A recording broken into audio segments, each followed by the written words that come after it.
दोस्तों, अधिकांश लोगों से आपने यह कहते ज़रूर सुना होगा कि मैं अपनी मर्जी का मालिक हूँ, जो मेरा मन करता है वही मैं करता हूँ। इस पर आपसे मेरी एक रिक्वेस्ट है, ऐसे लोगों से एक प्रश्न ज़रूर पूछना, ये जो तुम अपने मन के कहने पर ही करते हो, तो आप बताइए कि ये मन किसके कहने पर करता है? मन सोचता कैसे है? हमारी आँखें देखती कैसे हैं? कान सुनते कैसे हैं? आखिर इन सब के पीछे वो कौन सी शक्ति काम कर रही है? इन सभी प्रश्नों के उत्तर उनके पास तो नहीं होंगे, पर हाँ, इन सभी प्रश्नों के उत्तर वीडियो के अंत तक आपके पास ज़रूर होंगे। तो आज इस वीडियो में हम देखेंगे संपूर्ण केनोपनिषद का सार क्या है। दोस्तों, इस उपनिषद की शुरुआत ही इस प्रश्न से होती है। इसका पहला ही मंत्र कहता है, केनेशितं पतति प्रेषितं मनः, अर्थात मन किसके द्वारा प्रेरित होकर यह कार्य करता है। दोस्तों, केनोपनिषद सामवेद से लिया गया है और यह सामवेद के तलवकार ब्राह्मण का हिस्सा है और इसीलिए इसे तलवकार उपनिषद भी कहा जाता है। इस उपनिषद में कुल 35 मंत्र हैं और इन्हें 4 खंडों में विभाजित किया गया है। प्रथम खंड में 9 मंत्र, द्वितीय खंड में 5 मंत्र, तृतीय खंड में 12 मंत्र और चतुर्थ खंड में 9 मंत्र हैं। इस उपनिषद के प्रथम खंड में हमें यह ज्ञान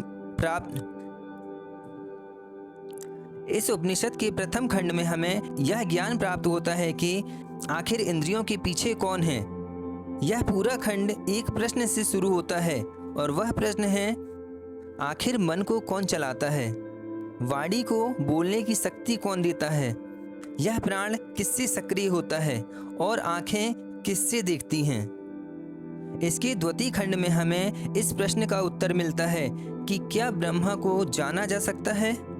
दोस्तों, इसके तृतीय खंड में देवताओं का अहंकार और यक्ष की कथा है। यह खंड केनोपनिषद का सबसे फेमस भाग है। इसमें एक सुंदर स्टोरी आती है। एक बार देवताओं ने असुरों पर विजय प्राप्त कर ली। फिर क्या हुआ कि उन पर अहंकार आ गया। दोस्तों, इसकी पूरी कहानी हम वीडियो के तीसरे भाग में देखेंगे। दोस्तों, उपनिषद का चतुर्थ खंड ब्रह्म ज्ञान और साधना बताता है। इसका अंतिम खंड बताता है कि ब्रह्मा को जानने के लिए हमें क्या करना चाहिए। दोस्तों, इस उपनिषद में कुल 4 खंड हैं। हम बारी बारी से एक एक खंड कर जानेंगे हर एक खंड में हमें क्या क्या प्राप्त होता है। तो आइए स्टार्ट करते हैं। प्रथम खंड। क्या आपने कभी नोटिस किया है, आपका मन कभी भी चुप नहीं बैठता है। सुबह उठते ही हमारे मन में चलने लगता है कि आज क्या करना है, कल उसने ऐसा क्यों बोला था, मेरे भविष्य में क्या होगा, यदि मैं फेल हो गया तो फिर, अगर लोग मुझे जज करने लगे तो क्या। लगातार कुछ न कुछ हमारे दिमाग में चलता ही रहता है। कभी कभी तो ऐसा लगता है जैसे मन आपका नहीं, आप मन की हैं।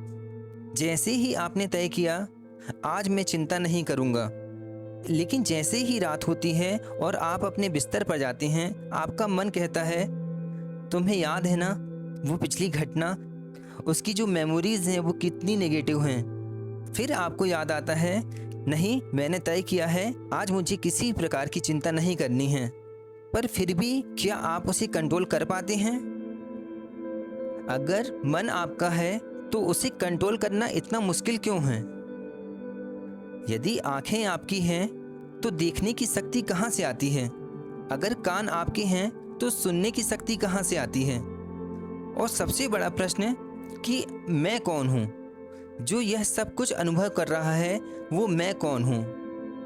तो दोस्तों, आज हम बात करेंगे एक ऐसे उपनिषद की जो सीधे इन्हीं सवालों पर वार करता है, और वो उपनिषद है केनोपनिषद। केन यानी किसके द्वारा। आखिर मन किसके द्वारा चलता है? प्राण किसके द्वारा चलते हैं? वाणी किसके द्वारा बोलती है? और दोस्तों, ट्रस्ट में यह वीडियो सिर्फ नॉलेज नहीं देगा, यह आपकी पूरी सेल्फ इमेज को हिला सकता है, क्योंकि ये सत्य है कि जिसे आप मैं समझते हैं वह आप है ही नहीं। दोस्तों, इस उपनिषद के जो प्रश्न हैं वो बहुत ही ज़्यादा डेप्थ हैं। यह उपनिषद कोई ब्लाइंड बिलीव नहीं सिखाता है, यह इंक्वायरी है, यह प्रश्न है, इन्वेस्टिगेशन है। हमारे ऋषियों ने कोई अंधविश्वास नहीं किया, उन्होंने सिर्फ पूछा, ऑब्जर्व किया, मेडिटेट किया और फिर पूछा जो देख रहा है वो कौन है। हम बाहर की तो हर एक चीज़ को जानते हैं, हम नाम जानते हैं, रिश्ते जानते हैं, काम जानते हैं, इस दुनिया को जानते हैं, लेकिन हम उसे ही नहीं जानते जो ये जान रहा है। चलिए मैं आपसे एक प्रश्न पूछता हूँ, आप अपना परिचय दीजिए और आपका जवाब होगा मैं टीचर हूँ, मैं इंजीनियर हूँ, मैं डॉक्टर हूँ, मैं मदर हूँ, मैं हस्बैंड हूँ, मैं फादर हूँ। दोस्तों लेकिन सोचिए, अगर जॉब चली जाए तो क्या मैं चला जाएगा? और अगर रिटायरमेंट हो जाए तो क्या आइडेंटिटी खत्म हो जाएगी? अगर ये बॉडी ही बूढ़ी हो जाए तो क्या मैं बदल जाएगा? दोस्तों बस यही प्रॉब्लम है, हमने अपनी असली पहचान को ही टेम्परेरी चीज़ें बना ली हैं और फिर क्या, बस सफरिंग शुरू हो जाती है। जैसे ही किसी ने आपकी तारीफ की आप खुश, और जैसे ही किसी ने आपकी बुराई की आप अंदर से टूट जाते हैं। आखिर ऐसा क्यों? ऐसा इसलिए क्योंकि आपकी जो आइडेंटिटी है वो बाहर अटकी हुई है। इस पर केनोपनिषद पूछता है, जो इन सबको नोटिस कर रहा है वो कौन है? इस उपनिषद का पहला मंत्र है केनेशितम पतति प्रेषितम मनः, अर्थात मन किसके द्वारा प्रेरित हो रहा है, वो कौन है जो इस प्राण को चलाता है, कौन वाणी को बोलने की शक्ति दे रहा है, कौन आंखों को देखने की और कौन कानों को सुनने की शक्ति दे रहा है। तो अब इसका आंसर सुनिए, वह कान का भी कान है, वह मन का भी मन है और वो वाणी का भी वाणी है। इसे ऐसे समझिए जिससे ये सब कुछ चल रहा है उसे ये इंद्रियां कभी भी नहीं पकड़ सकती हैं। आप इमेजिन कीजिए, आपके हाथ में एक टॉर्च है, वह टॉर्च हर चीज़ पर रोशनी दिखाता है, टेबल पर, चेयर पर, वॉल पर, लेकिन क्या रोशनी खुद को ही देख सकती है? नहीं, वो खुद को नहीं देख सकती है क्योंकि वो स्वयं ही प्रकाश है। ठीक वैसे ही आत्मा है, तुम उसे किसी ऑब्जेक्ट की तरह नहीं देख सकते हो। ऐसा इसलिए क्योंकि वो एक अल्टीमेट सब्जेक्ट है। इसे एक सिंपल स्टोरी से समझते हैं। मान लीजिए आपके पास एक लेटेस्ट स्मार्टफोन है, उसका कैमरा बहुत शानदार है, स्टोरेज हाई है, प्रोसेसर बहुत फास्ट है, लेकिन बस उसकी बैटरी निकाल दी जाए। फ़ोन है लेकिन फंक्शंस नहीं हैं। ठीक वैसे ही हमारा शरीर है, हमारा दिमाग है, हमारा मस्तिष्क है, हमारी आँखें हैं, हमारे फेफड़े हैं, हमारे कान हैं। इन सब के होते हुए भी आखिर वो कौन सी शक्ति है जिसके बिना ये सभी इनएक्टिव हो जाएंगे? इस पर केनोपनिषद कहता है, यही वो ब्रह्म है जो सबको शक्ति देता है लेकिन स्वयं किसी अन्य पर डिपेंड नहीं करता है। हाँ, वही आप हो और वो ही आपका असली स्वरूप भी है। तो दोस्तों पार्ट 1 में आपने जाना कि हमारे शरीर को, हमारे मन को, हमारे मस्तिष्क को और इस पूरे सिस्टम को कौन कंट्रोल करता है? हाँ, वो ब्रह्म है। दोस्तों क्या पहले खंड को सुनकर आपके मन में भी यह सवाल आता है कि ठीक है, कोई अल्टीमेट पावर है जो हमारे मन को चलाती है, लेकिन क्या हम उसे जान सकते हैं? क्या हम उसे देख सकते हैं? क्या डीप मेडिटेशन में जाने पर हमें डिवाइन लाइट दिखाई देगी? क्या इन सब के बाद हमें कोई विशेष अनुभव होगा? दोस्तों इस पर केनोपनिषद एक शॉकिंग बात कहता है। वो कहता है, अगर तुम सोचते हो कि तुम ब्रह्म को पूरी तरह जान गए हो तो समझ लो कि तुमने अभी जाना ही नहीं है। ऐसा इसलिए है क्योंकि हम चीज़ों को जानने के लिए हमेशा ऑब्जेक्ट की तरह सोचते हैं। जैसे मैं इस टेबल को जानता हूँ, मैं उस व्यक्ति को जानता हूँ, मैं इस किताब को जानता हूँ, लेकिन ब्रह्म कोई ऑब्जेक्ट नहीं है, वो तो सब्जेक्ट है, वो जानने वाला है। हम उस ब्रह्म को जानना चाहते हैं, लेकिन उसे जानने के लिए हमारे पास केवल कुछ ही इंद्रियां हैं और हम इन इंद्रियों से उस ब्रह्म को जानना चाहते हैं। क्या हमारी इंद्रियों की सीमा इनफाइनाइट है? नहीं दोस्तों, हमारी जितनी भी इंद्रियां हैं उन सभी की एक सीमा है। उस सीमा के अंदर और उस सीमा से बाहर ना तो हम अनुभव कर सकते हैं, ना देख सकते हैं, ना सुन सकते हैं और ना ही महसूस कर सकते हैं। आप थोड़ा इस चीज़ को ध्यान से सोचिए। यदि आप अपनी आँखों से उस ब्रह्म को देखना चाहते हैं तो इसका तो आशा यही हुआ कि एक अंधा व्यक्ति कभी भी ब्रह्म का अनुभव नहीं कर सकता है। दोस्तों, आपको यह ज्ञात होगा, ईसावास्योपनिषद में हमने जाना कि ब्रह्म इन इंद्रियों से परे है। तो इन इंद्रियों से हम कैसे उस ब्रह्म का अनुभव कर सकते हैं? दोस्तों, आप अपनी आंखों से इस पूरी दुनिया को देख सकते हो, लेकिन आंख खुद को सीधी नहीं देख सकती है। आंख को स्वयं को देखने के लिए एक मिरर की जरूरत पड़ेगी। ठीक वैसे ही हमारा मन हर एक चीज को जान सकता है, लेकिन मन उसे नहीं जान सकता है जिससे उसे ऊर्जा मिल रही है। इसीलिए यह उपनिषद कहता है, जो कहता है मैं जानता हूँ वह नहीं जानता, और जो विनम्रता से कहता है मैं उसे ऑब्जेक्ट की तरह नहीं जान सकता, वह सत्य के बहुत करीब होता है। ये जो हमारा इंसानी दिमाग है, ये हर एक चीज पर कंपेयर करता है। यह अच्छा है, वो बुरा है, वो सही है, वो गलत है। ये हमारा दिमाग बहुत ही जल्दी कंक्लूजन में आ जाता है। उसे हर चीज जल्दी चाहिए होती है, और यही कारण है कि इस आत्मबोध के पथ पर भी कई लोग बहुत जल्दी कंक्लूजन चाहते हैं। उनका कहना होता है, बस हमें बताओ आत्मा दिखती कैसी है, आखिर कितने दिन मेडिटेशन करूं तो मुझे सत्य का ज्ञान हो जाए। परंतु ऐसा नहीं है। जब तक हम उसका वास्तविक अनुभव नहीं करते हैं तब तक हमें उसका ज्ञान ही प्राप्त नहीं होता है। मान लीजिए एक 10 साल के बच्चे को हम उसकी बुक से समुद्र के बारे में हर एक जानकारी देते हैं। समुद्र ऐसा होता है, ये समुद्र है, ऐसा पानी होता है, इस प्रकार से लहरें चलती हैं, उसमें बहुत सारे जीव जंतु पाए जाते हैं। क्या ये सब ज्ञान उस बच्चे को वास्तविकता का परिचय देगा? और मान लीजिए एक 10 साल का बच्चा समुद्र के किनारे रेत में खेल रहा है, वो समुद्र को देख रहा है, उसकी लहरों को सुन रहा है, उससे आने वाली ठंडी हवाओं को फील कर रहा है, वो समुद्र के पानी को टच कर रहा है। अब उसे जो अनुभव होगा, वो अनुभव और वो किताबी ज्ञान का अनुभव, ये दोनों अलग अलग होंगे। दोस्तों, इसे और इस प्रकार से समझते हैं। मान लीजिए मैंने आपको एक स्वीट के बारे में बताया, वो कैसे बनती है, किस किस चीज़ से बनती है, वो कैसी दिखती है, लेकिन हम उसका टेस्ट उसे कैसे बताएंगे? वो टेस्ट तो उसे तब पता चलेगा ना जब उसे चख कर देखेगा। ठीक वैसे ही ब्रह्म ज्ञान की शुरुआत सुनने से होती है और उसकी पूर्णता अनुभव से होती है। आप लोगों ने कभी अपने आसपास देखा है, लगभग हर दूसरा इंसान कभी अपने फ्यूचर की चिंता से परेशान है, तो कभी उसे अपने पास्ट का रिग्रेट है, कभी कंपैरिजन करता है, तो कभी सेल्फ डाउट है। उनका मन नॉन स्टॉप बोलते ही जाता है। और सबसे इंटरेस्टिंग बात तो यही है कि हमारा जो माइंड है वो अक्सर 2 जगह पर ही रहता है, या तो पास्ट में रहेगा या फ्यूचर में जाएगा, प्रेजेंट में बहुत कम रहता है। आपने भी नोटिस किया होगा, जब आप खाना खा रहे होते हैं तब आपका मन कहीं और होता है। आप फैमिली के साथ बैठे हैं लेकिन मन कहीं और है।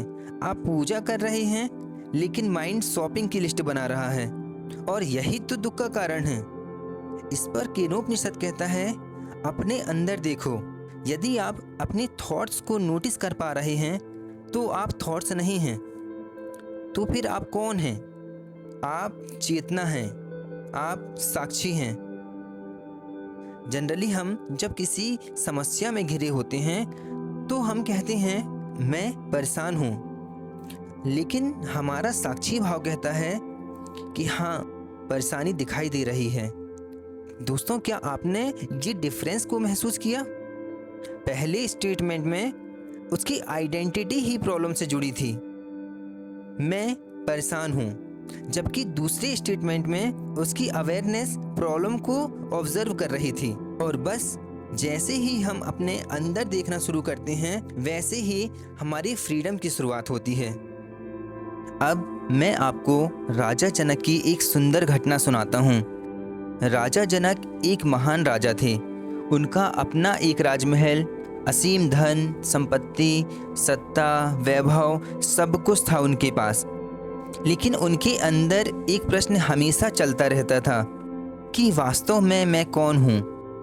तभी एक दिन उनकी राजसभा में अष्टावक्र जी का आगमन हुआ। अष्टावक्र जी का शरीर जन्म से ही 8 जगह से टेढ़ा था। यही कारण है कि उन्हें अष्टावक्र कहा जाता था। जैसे ही अष्टावक्र जी राजसभा में उपस्थित हुए, वहाँ पर मौजूद कई लोग उनका मजाक उड़ाने लगे, हंसने लगे। तभी एक ऐसी घटना हुई कि सभी चौंक उठे। अष्टावक्र जी स्वयं ही अचानक से बहुत हंसने लगे।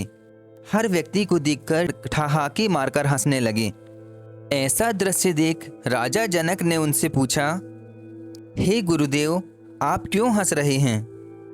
तब अष्टावक्र जी ने बोला, राजन, मैंने तो समझा था ये ज्ञानी लोगों की सभा है, लेकिन यहाँ पर तो सब चर्मकार ही हैं। ये वाक्य सुनते ही सभा में उपस्थित सभी लोग चौंक गए और हर किसी के मुंह से एक ही आवाज निकल रही थी, चर्मकार? हम कैसे चर्मकार हुए? तब अष्टावक्र जी ने बोला, हाँ, ऐसा काम एक चर्मकार ही करता है। वो तो केवल शरीर और त्वचा को ही देखते हैं, और आप सभी ने भी तो केवल मेरा शरीर ही देखा, मेरी आत्मा को नहीं। तुमने त्वचा को देखा, सत्य को नहीं। और बस पूरी सभा ही शांत हो गई। अष्टावक्र जी का जवाब सुनकर राजा जनक इतना तो समझ चुके थे कि ये कोई साधारण व्यक्ति नहीं है, ये कोई परम ज्ञानी हैं। तब राजा जनक ने सोचा कि क्या मुझे इनसे अपना वो प्रश्न पूछना चाहिए जो मुझे हमेशा से परेशान कर रहा है। तभी अचानक अष्टावक्र जी ने कहा, हे राजन, जो तुम्हारे मन में प्रश्न चल रहा है उसका ही समाधान करने आया हूँ। हे राजन, तुम शरीर नहीं हो, तुम मन भी नहीं हो, तुम एक शुद्ध चेतना हो जो ये सभी देख रहा है। तुम आत्मा हो, तुम ब्रह्म हो। दोस्तों, यही तो केनोपनिषद भी कह रहा है कि तुम थॉट्स नहीं हो, तुम थिंकर भी नहीं हो, तुम तो विटनेस हो, तुम साक्षी हो, तुम चेतना हो, तुम आत्मा हो, तुम ही ब्रह्म हो। दोस्तों, मेरा आपसे एक प्रश्न है, क्या आप भी मेडिटेशन करते हैं? क्या आप भी ध्यान करते हैं? तो ध्यान की अवस्था में आप क्या करते हैं? आप अपने माइंड को ब्लैंक करते हैं, उस पर किसी भी प्रकार के कोई भी थॉट्स ना आए, टोटल साइलेंस हो जाए। लेकिन क्या ऐसा होता है? दोस्तों, मेडिटेशन करने का ये रॉन्ग तरीका है। मेडिटेशन के बारे में बहुत मिसअंडरस्टैंडिंग फैलाई गई है और पीढ़ी दर पीढ़ी हम सभी उसके शिकार हुए हैं। दोस्तों, ध्यान का मतलब अपने विचारों को फोर्सफुली रोकना नहीं होता है। ऐसा करने पर हम अपने विचारों को जितना रोकने की कोशिश करेंगे वो उतने ही ज़्यादा आएंगे। चलिए एक कोशिश करके देखते हैं। केवल 5 सेकंड के लिए आपको बंदर के बारे में नहीं सोचना है।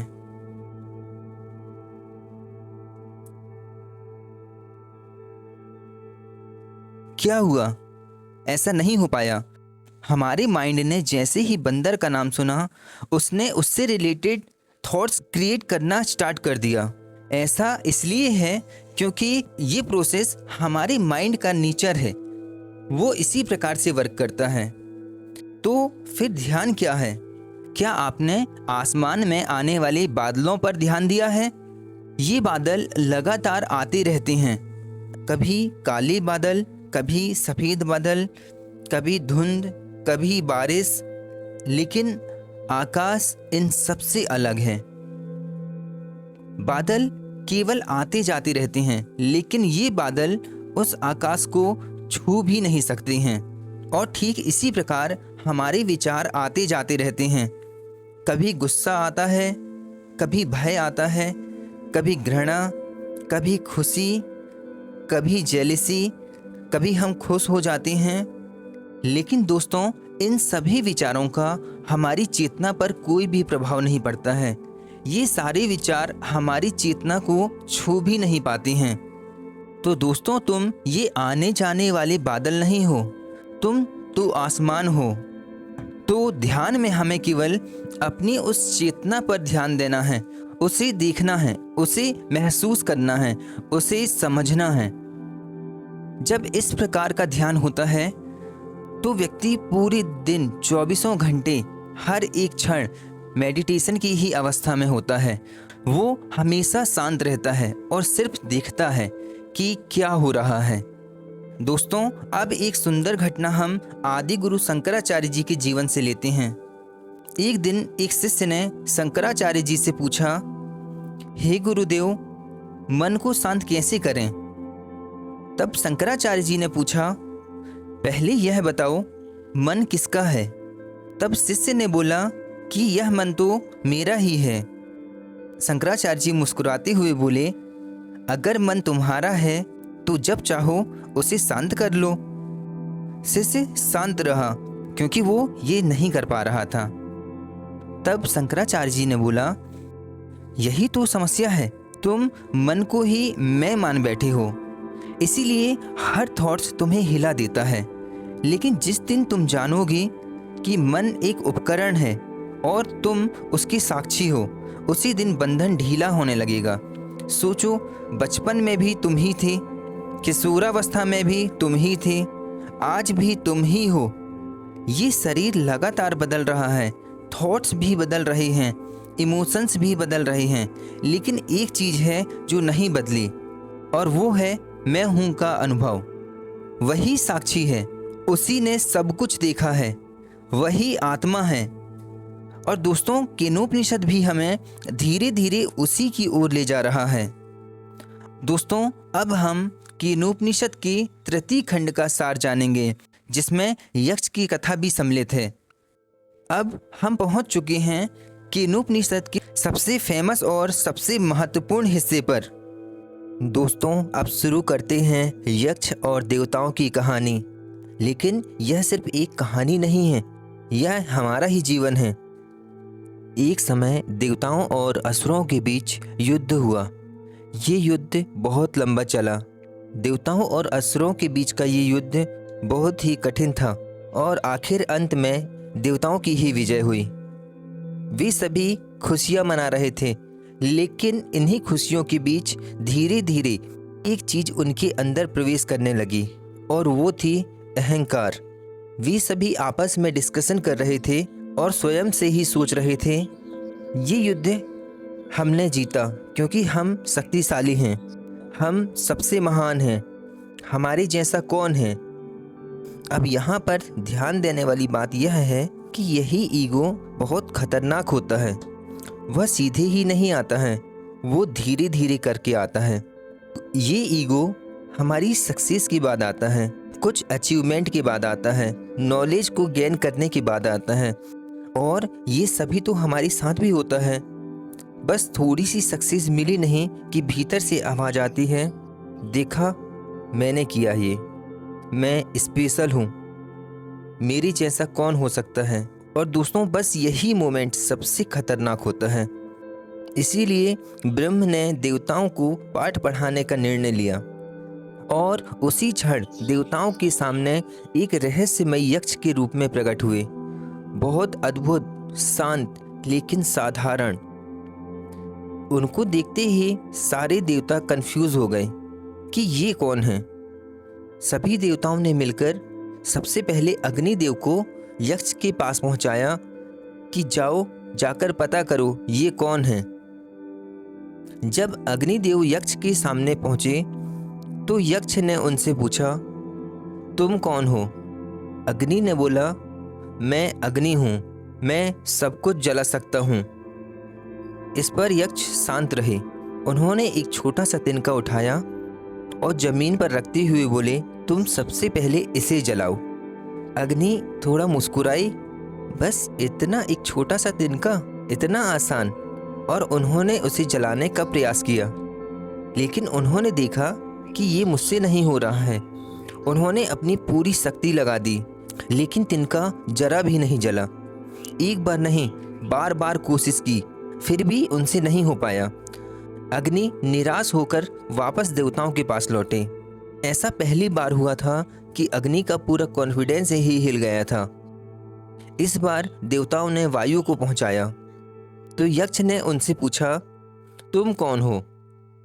वायु ने बोला, मैं वायु देव हूँ। मैं सब कुछ उड़ा सकता हूँ, इस पूरी सृष्टि को हिला सकता हूँ। यह सुन यक्ष ने वही तिनका उठाया और वायु से कहा, इसे उड़ाओ। वायु ने भी पूरी शक्ति लगा दी, पूरी फोर्स, पूरी एनर्जी, लेकिन तिनका हिला तक नहीं। वायु भी वापस निराश होकर लौट गए। अब देवताओं के चेहरे पर एक टेंशन थी कि आखिर यह कौन है। तब इंद्र ने तय किया कि मैं जाता हूँ। जब इंद्र यक्ष के स्थान पर पहुंचे, तब उन्होंने देखा यक्ष गायब है। तभी उन्हें एक दिव्य स्वरूप दिखाई दिया और वो थी उमा देवी। उमा देवी प्रकाशमय, शांत और करुणामय थी। इंद्र ने उनसे पूछा, हे देवी, ये यक्ष कौन था? तब उमा देवी ने बोला, वो ब्रह्म थे। हे इंद्र, तुम्हारी विजय तुम्हारी शक्ति से नहीं हुई, वो ब्रह्म की शक्ति से हुई है। यह सुनकर इंद्र उस शक्ति को महसूस कर रहे थे जिस शक्ति के कारण उन्हें विजय प्राप्त हुई थी। वो समझ चुके थे कि हमारी विजय और इस पूरे ब्रह्मांड में जो शक्ति व्याप्त है वही परम ब्रह्म है। दोस्तों, ये स्टोरी हमारी लाइफ से ही जुड़ी हुई है। अक्सर हमारे साथ भी तो यही होता है। हमें प्रमोशन मिला, हमें मनचाही जॉब मिली और हमें ईगो आ जाता है। प्रमोशन मिला, ईगो आ गया। बिजनेस ग्रो किया, ईगो आ गया। हमें ज्ञान प्राप्त हुआ, स्पिरिचुअल ईगो आ गया। और ये सबसे खतरनाक है, क्योंकि इस पर हम ईगो की एक चादर ओढ़ लेते हैं। बाहर से तो हम विनम्र दिखते हैं, लेकिन अंदर से मुझे सब पता है, ये सब मैंने ही किया है। मैं दूसरों से ज़्यादा कॉन्शियस हूँ। ये सभी ईगो ही हैं। कभी कभी तो हम यह भी कहते हैं कि मैंने मेहनत की, इसीलिए मुझे सफलता प्राप्त हुई। ये बात सही है, मेहनत जरूरी है, लेकिन सोचो, तुम्हारे शरीर को किसने बनाया? ये हार्ट बीट तुम्हारी कौन चला रहा है? ये धड़कन कौन चला रहा है? हमारे न्यूरॉन्स को ऊर्जा कौन दे रहा है? क्या तुम कॉन्शियसली होकर इस हार्ट को चला सकते हो? नहीं। तो फिर किस बात का इतना अहंकार है? इसका मतलब यह नहीं है कि तुम कुछ नहीं हो। इसे हम ऐसे समझ सकते हैं, हम केवल एक बांसुरी हैं, फ्लूट हैं। फ्लो हमारे माध्यम से हो रहा है, लेकिन सोचो, बांसुरी खुद क्या म्यूजिक बना सकती है? नहीं, उसमें हवा भरनी पड़ती है। हम केवल माध्यम हैं, लेकिन शक्ति उसकी है। यदि यह समझ आ जाता है तो हमारा ईगो नर्म होने लगता है। अब आपके मन में यह प्रश्न आ रहा होगा कि ठीक है, समझ लिया कि सब कुछ ईश्वर ब्रह्म से ही व्याप्त है, लेकिन हम इन्हें एक्सपीरियंस कैसे करें? इस पर केनोपनिषद कहता है, सिर्फ सुनना ही काफ़ी नहीं है, इसके लिए साधना चाहिए, मन की शुद्धि चाहिए, एक अवेयरनेस चाहिए। तो फिर हम क्या करें? केनोपनिषद हमें 4 अभ्यास देता है। पहला अभ्यास, दिन में 5 बार शांत होकर बैठ जाइए। 10 सेकेंड के लिए कुछ भी मत कीजिए, केवल ऑब्जर्व कीजिए अभी आपके मन में क्या चल रहा है। बस उसे देखो, जज मत करो। धीरे धीरे आपकी अवेयरनेस बढ़ेगी। दूसरा अभ्यास, जब भी कोई थॉट्स आए उसे ध्यान से देखो और उन्हें लेबल करो। जो भी थॉट्स आ रहे हैं उन्हें उनका नाम दो। जैसे कोई थॉट, उसे आपने भय का नाम दिया, ये थॉट भय है, ये थॉट गुस्सा है, ये थॉट कंपैरिजन है, ये थॉट जेलिसी वाला है। और ऐसा करने पर अब वे थॉट्स आपको कंट्रोल नहीं करेंगे। और इसका मतलब यही है कि आप थॉट्स नहीं हैं, आप उन्हें देख रहे हैं, आप साक्षी हैं। आपने हमेशा से ऐसे थॉट्स को देखा है, बस आपने उन्हें कैटेगराइज नहीं किया है। बस उन थॉट्स को उनका नाम दें। इसका परिणाम यह होगा कि आप उन थॉट्स को खुद से ही कंट्रोल कर पाएंगे। तीसरा अभ्यास है, रोज केवल 10 मिनट शांत बैठें, कुछ भी ना बोलें, किसी प्रकार की कोई भी प्रतिक्रिया ना करें, बस शांत बैठें। पहले शुरुआती दिनों में आपको थोड़ा कंफर्टेबल लगेगा। ऐसा इसलिए है क्योंकि पहली बार आप अपने माइंड के साथ अकेले बैठे हैं, उसके साथ आप समय बिता रहे हैं। आप हमेशा अपने दिमाग को यहाँ वहाँ घुमाते रहते हैं, लेकिन आज पहली बार आप उसके साथ शांत होकर बैठे हैं, उसे आपने शांत किया है। लेकिन धीरे धीरे आवाज़ें कम होने लगेंगी, क्लियरिटी बढ़ेगी और आपका फोकस बढ़ेगा और आप उस सत्य को जानने के मार्ग में आगे बढ़ रहे होंगे कि मैं कौन हूँ। और अंतिम चौथा अभ्यास है, रोज दिन में एक बार खुद को शांत करके पूछो, आखिर मैं कौन हूँ? क्या मैं ये बॉडी हूँ? क्या मैं मन हूँ? क्या मैं ये विचार हूँ? क्या मैं इमोशंस हूँ? लेकिन जब आप इन्हें जानना चाहेंगे तो आप पाएंगे ये सभी तो परिवर्तनशील हैं, तो फिर मैं कौन हूँ? और बस यही खोज धीरे धीरे कर आपके अंदर के दरवाजे को खोलती जाएगी। इस पूरे केनोपनिषद को यदि एक वाक्य में ही कहना चाहें तो इस पर मैं कहूँगा, जिससे मन सोचता है, मन उसे नहीं सोच सकता। या इसे और सरल करते हैं, जिसे तुम खोज रहे हो तुम उसी के माध्यम से खोज रहे हो। कितनी अद्भुत बात है ना। लहरें समुद्र को खोज रही हैं, जबकि वे स्वयं ही समुद्र से अलग नहीं हैं। हम सभी शांति को खोज रहे हैं, आनंद को खोज रहे हैं, पूर्णता को खोज रहे हैं, लेकिन शायद जिसे हम बाहर खोज रहे हैं वो पहले से ही हमारे भीतर मौजूद है। तो दोस्तों, चलिए मैं आपको कुरुक्षेत्र ले चलता हूँ, जहाँ पर श्री कृष्ण ने अर्जुन को भगवत गीता का ज्ञान दिया। कुरुक्षेत्र में अर्जुन खड़े हैं। वे एक महान योद्धा हैं, बहुत शक्तिशाली। वो हर प्रकार की युद्ध कला में कौशल हैं, लेकिन युद्ध के शुरू होने से पहले ही वे टूट चुके हैं। उनके हाथ कांप रहे हैं, उनका धनुष हाथों से गिर चुका है, पूरी बॉडी वीक हो चुकी है, उनका दिमाग कंफ्यूज्ड है। तब उन्होंने श्री कृष्ण से कहा, हे माधव, मैं नहीं लड़ सकता। क्या आपने नोटिस किया? प्रॉब्लम्स बाहर नहीं थी, युद्ध का होना तो पहले से ही तय था। प्रॉब्लम अर्जुन के भीतर थी, उसका दिमाग कंफ्यूज हो चुका था, उसका माइंड कंफ्यूज था। तब श्री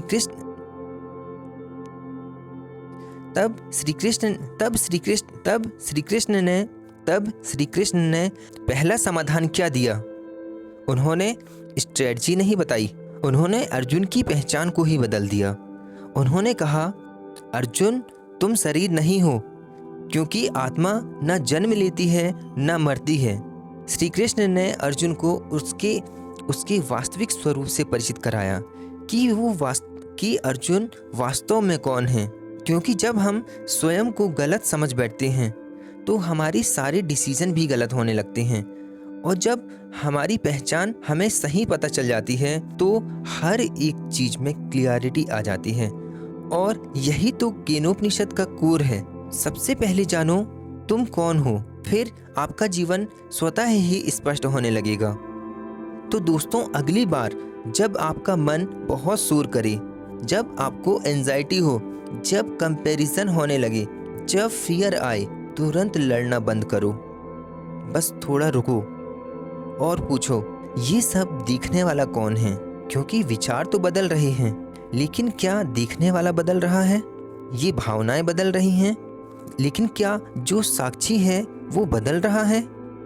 और शायद यहीं से आपका आत्मबोध शुरू होता है। मुक्ति कुछ नया बनने में नहीं है, मुक्ति है जो तुम पहले से हो उसे पहचानो। तुम छोटे नहीं हो, तुम अधूरे नहीं हो, तुम टूटे हुए भी नहीं हो। तुम तो केवल वही चेतना हो जिससे मन सोचता है, आंखें देखती हैं, ये जीवन चल रहा है। और शायद केनोपनिषद का अंतिम संदेश यही है, तुम वही हो जिसे तुम जीवन भर खोजते रहे। दोस्तों, यदि आपको ये वीडियो पसंद आया हो तो इसे लाइक करें, शेयर करें, और यदि आप चैनल पर नए हैं और हमारे साथ आत्मबोध की यात्रा कर रहे हैं तो इस चैनल को सब्सक्राइब कर बेल आइकन पर क्लिक जरूर करें। और आज सोने से पहले एक प्रश्न खुद से जरूर पूछना, जो मेरे इन विचारों को देख रहा है वह कौन है? और आपके अंदर से जो भी प्रश्न आता है उसे कमेंट पर जरूर लिखें।